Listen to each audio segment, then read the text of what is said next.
XEN और उसके बाद में चीफ इंजीनियर। तो ये तो हो गई अपन गवर्नमेंट अपॉर्चुनिटी। गवर्नमेंट के बाद में अगर कोई इंटरेस्टेड हो प्राइवेट के लिए, तो प्राइवेट में भी इसके अंदर लॉट ऑफ अपॉर्चुनिटीज है। जैसे अपन बात करें तो अगर आप ऑन कैंपस प्लेसमेंट लेना चाहें तो बीटेक कॉलेजेस के अंदर ऑन कैंपस प्लेसमेंट होता है, जिसके अंदर कंपनीज हायर की जाती है। कंपनीज बच्चों को स्किल बेस्ड पे हायर करते हैं। जैसे अगर स्किल किसी की बढ़िया स्किल है, स्किल डेवलपमेंट, और इसी का बढ़िया हो तो उसको कंपनीज पहले ले लेती है। जैसे अगर इसके अंदर अगर अपन प्राइवेट कंपनीज की बात करें तो इसमें पैकेज शुरू में थोड़ा कम, उसके बाद में जैसे जैसे आपका वर्क एक्सपीरियंस होता है वैसे वैसे आप इसके अंदर काम कर सकते हो। और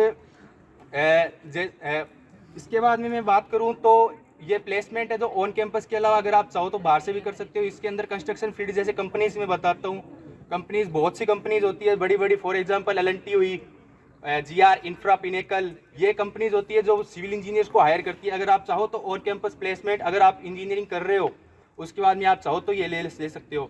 इसके अलावा अगर आप ये आपको चाहता है कि मेरे को खुद से कुछ करना है कि वो मेरे को कंपनी में जॉब नहीं करनी, तो आप एक काम कर सकते हो, आप कंसल्टेंट के रूप में काम कर सकते हो। बिल्डिंग कंसल्टेंट के रूप में आप प्लान एलिवेशन, मतलब प्लान क्या होता है किसी बिल्डिंग का नक्शा, और एलिवेशन क्या होता है बिल्डिंग को फ्रंट व्यू से देखने पर कैसे दिखती है, और उसका कंप्लीट स्ट्रक्चर डिजाइन करके आप दे सकते हो। अगर आप ये करते हो तो आपका ये टाइम टू टाइम ग्रोथ करेगा। अगर करेगा तो आप बढ़िया करोगे तो करेगा।